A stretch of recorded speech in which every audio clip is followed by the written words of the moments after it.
اگلا سوال راجیش کا ہے. وہ پوچھتے ہیں اگر اسلام کے معنی امن ہیں تو کیوں جہاد یعنی قتل و غارت گری کا قرآن میں حکم ہے جبکہ ہندو دھرم میں امن کی بات کہی گئی ہے؟ بھائی صاحب نے کہا کہ قرآن میں کیوں قتل کے بارے میں کہا گیا ہے جب اسلام مذہب امن کا اور ہندوازم میں امن کے بارے میں کہا گیا ہے. اکثر ہندو پوچھتے ہیں کہ قرآن میں جہاد کے بارے میں کیوں لکھا گیا ہے، کیوں قتل کے بارے میں لکھا گیا ہے. بہت سے لوگوں غیر مسلم اور مسلم کو غلط فہمی ہے یہ لفظ جہاد کے بارے میں.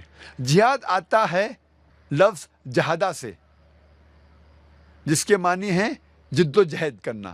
لوگوں کو غلط فہمی ہے کہ کوئی بھی جنگ، کوئی بھی مسلمان اگر کوئی بھی جنگ لڑ رہا ہے، چاہے خود کے فائدے کے لیے ہو، چاہے اپنے نام کے لیے ہو، چاہے مال کے لیے، اسے کہتے ہیں جہاد. جہاد کے معنی یہ نہیں کہ کوئی بھی مسلمان کوئی بھی جنگ لڑ رہا ہے، چاہے خود کے فائدے کے لیے ہو، خود کے نام کے لیے ہو، خود کے مال کے لیے ہو.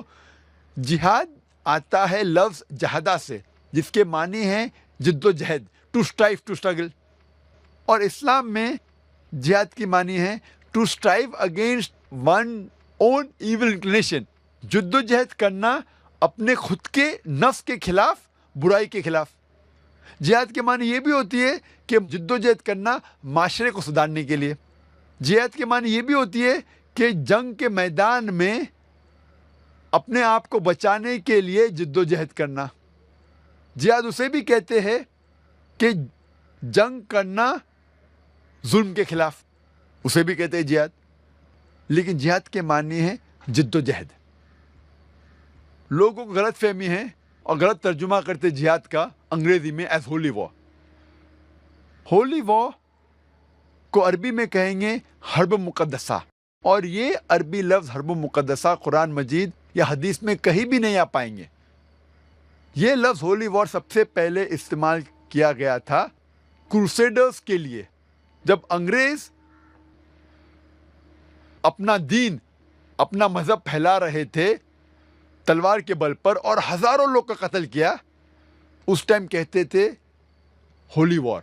آج کی تاریخ میں یہ لفظ استعمال ہو رہا ہے مسلمان کے لیے جو بالکل غلط ہے. اور جب ہم پڑھتے ہیں دیگر مذاہب کی کتابوں کے بارے میں، لوگ غلط حوالہ دیتے ہیں قرآن مجید کا اور لوگوں کو غلط فہمی میں ڈال دیتے ہیں. کئی کرٹکس انکلوڈنگ ارون شوری اس بھارت کے ہے، انہوں نے بھی کتاب لکھی ورلڈ آف فتواز، اور ایک آیت کو ہمیشہ کوٹ کرتے سورہ توبہ سورہ نمبر 9 آیت نمبر 5. اور وہ کہتے ہیں کافی کرٹکس ارون شوری بھی کہ قرآن میں لکھا ہوا ہے سورہ توبہ سورہ نمبر 9 آیت نمبر 5 میں کہ جہاں بھی آپ کافر کو پائیں گے ان کا قتل کرو. اور ان کا کہنا ہے بریکٹ میں وہ کہتے ایز دو ہندو لوگ، جہاں بھی آپ کافر کو پائیں گے، جہاں بھی ہندو کو پائیں گے آپ قتل کرو. قرآن میں لکھا ہے. جب آپ قرآن شریف کھولتے ہیں اور پڑھتے ہیں سورہ توبہ سورہ نمبر 9 آیت نمبر 5، اس میں لکھا ہوا ہے جہاں بھی آپ کافر کو پائیں گے ان کا قتل کرو، لکھا ہے. لیکن وہ آؤٹ آف کانٹیکس ہے. کانٹیکس کے لیے ہمیں جانا چاہیے ورس نمبر 1 آنورڈ سے. سورہ توبہ سورہ نمبر 9 میں آیت نمبر 1 سے ہم پڑھتے، اس میں پتہ لگتا ہے کیا ایک معاہدہ تھا، ایک پیس ٹریٹی تھی مسلمان اور مکہ کے مشرکوں کے بیچ، اور یہ پیس ٹریٹی ایک طرفہ مکہ کے مشرکوں نے توڑا تھا. اللہ تعالیٰ فرماتے ہیں آیت نمبر 5 میں اگر آپ اپنے آپ کو نہیں سدھاریں گے 4 مہینے میں تو اعلان جنگ. اور جنگ کی حالت میں اللہ تعالیٰ فرماتے ہیں مسلمانوں سے جب آپ کے دشمن آئیں گے، جو لوگ حق کو چھٹلاتے ہیں، کافر لوگ آئیں گے تو آپ ڈرو مت، ان سے لڑو، ان کا قتل کرو. یہ آیت میدان جنگ کے بارے میں ہے. آج کی تاریخ میں کوئی بھی آرمی جنرل اپنے سپاہی کی ہمت افزائی کے لیے کہیں گا کہ لڑو، دشمن کا قتل کرو. وہ نہیں کہیں گا کہ بھاگ جاؤ، وہ یہ نہیں کہیں گا کہ جھگڑا مت کرو، قتل مت کرو اور مر جاؤ. یہ ہے out of context. In context میں اللہ تعالیٰ مسلمانوں سے کہہ رہے میدان جنگ میں کہ ڈرو مت، جھگڑا کرو. اور ارون شوری اپنی کتاب ورلڈ آف فتوا میں آیت نمبر 5 سے جم مارتا ہے آیت نمبر 7 پر. کیوں؟ آیت نمبر 6 میں اس کے بیماری کا جواب ہے. آیت نمبر 6 میں اللہ تعالیٰ فرماتے اس کے بعد لیکن اگر کافر، اگر مشرک امن چاہتا ہے اسے دے دو، امن چاہتا ہے تو اسے اللہ کا کلام سننے دو اور حفاظت کے ساتھ ایک محفوظ جگہ تک پہنچاؤ۔ اللہ تعالیٰ یہ نہیں کہتے کہ اسے جانے دو، لیکن اگر وہ کافر امن چاہتا ہے تو اس کو حفاظت کے ساتھ ایک محفوظ جگہ پر لے جاؤ۔ آج کے تاریخ میں سب سے دیالو آرمی جنرل یہ کہیں گا کہ دشمن کو جانے دو، کوئی بھی یہ نہیں کہے گا دشمن کو حفاظت کے ساتھ محفوظ جگہ پر چھوڑاؤ۔ لیکن قرآن مجید نے لکھا ہے جب بھی آیت آتی ہے قرآن مجید میں قتل کے بارے میں یا اس ٹائپ کے جہاد کے بارے میں، قتال کے بارے میں، فوراً اگلی آیت میں اکثر آتا ہے امن سب سے بہتر ہے۔ سورہ انفال میں پڑھو، سورہ نمبر 8 آیت نمبر 60 میں لکھا ہے کہ تیار ہو جاؤ، کافر کے خلاف جھگڑا کرو۔ اس کے بعد آتا ہے اگر امن چاہتے ہو بہتر ہے۔ تو یہ کرٹکس آؤٹ آف کانٹیکس کوٹ کرتے اور لوگ کو بہکاتے ہیں۔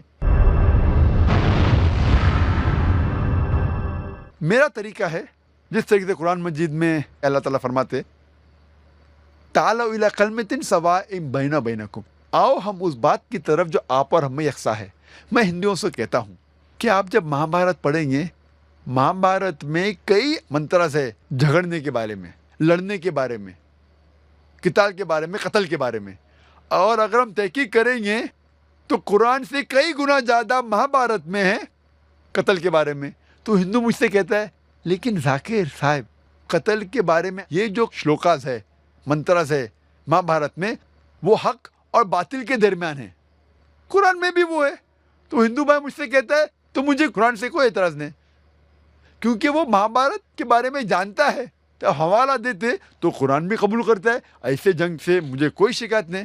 اور جب بھگوت گیتا پڑھتے ہیں، بھگوت گیتا ایک نصیحت ہے شری کرشن دے رہے ارجن کو۔ ارجن کہتا ہے بھگوت گیتا میں پارٹ نمبر 1 شلوکا نمبر 43 to 46 میں، ارجن اپنے سارے ہتھیار زمین پہ رکھ دیتا ہے اور کہتا ہے میں نہتا مرنا پسند کروں گا بنسبت میرے رشتہ دار سے جھگڑا کرنا، لڑنا۔ ہم جانتے ہیں مہابھارت ایک لڑائی کے بارے میں ہے کورو اور پانڈو کے بیچ، اور جنگ کے میدان میں ارجن اپنے ہتھیار رکھ دیتا ہے اور کہتا ہے میں نہتا مرنا پسند کروں گا بنسبت اپنے رشتہ داروں سے جھگڑا کروں، لڑوں۔ فوراً بعد بھگوت گیتا پارٹ نمبر 2 شلوک نمبر 2 اور 3 میں شری کرشن کہتے ہیں اے ارجن، ایسے غلط خیالات کیسے آئے تجھ میں؟ اس سے سورگ سے دور جائیں گے، نرک میں جائیں گے۔ How could such impure thought come in your mind? It will take you away from the planet of heaven. How could you be so important?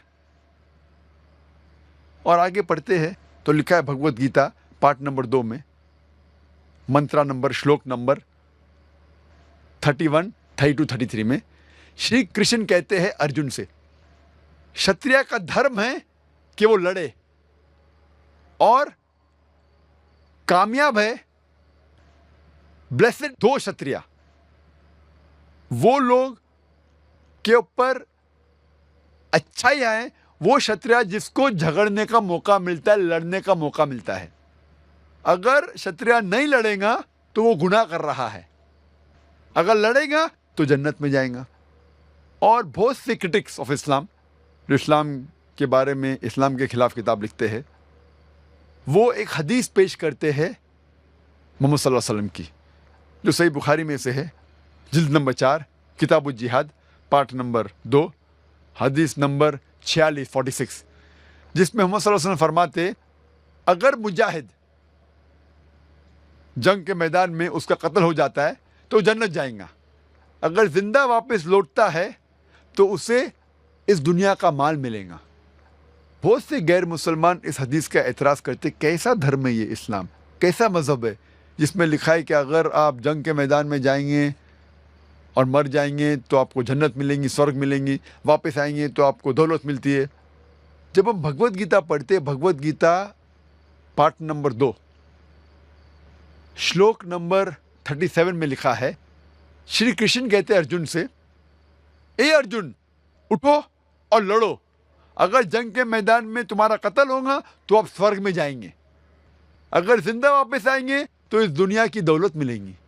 ہو بہو جو صحیح بخاری میں محمد صلی اللہ علیہ وسلم کہتے ہیں وہی شری کرشن ارجن سے کہتے ہیں.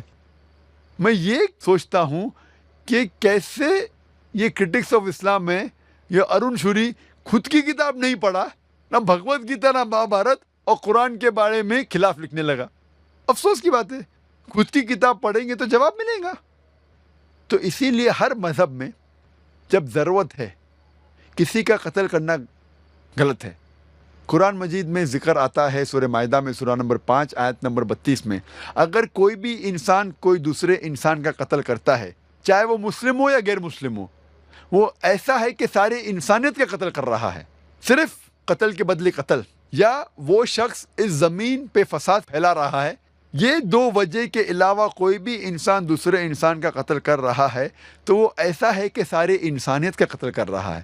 اور کوئی بھی انسان دوسرے انسان کی زندگی بچاتا ہے تو وہ ساری انسانیت کو بچاتا ہے. تو قتل کرنا ایک انوسنٹ آدمی کا حرام ہے. لیکن جب وقت قتل کے بدلے قتل یا جنگ کے میدان میں جہاں ضرورت ہے ظلم کے خلاف لڑنا, تو بھگوت گیتا میں بھی اس کا ذکر ہے, مہابھارت میں بھی, بائبل میں بھی ہے. تو اگر ہم کانٹیکسٹ پڑھیں گے تو صحیح علم آپ کو لگ جائے گا اسلام میں کیا کہا گیا ہے جہاد کے بارے میں. Hope the answers the question.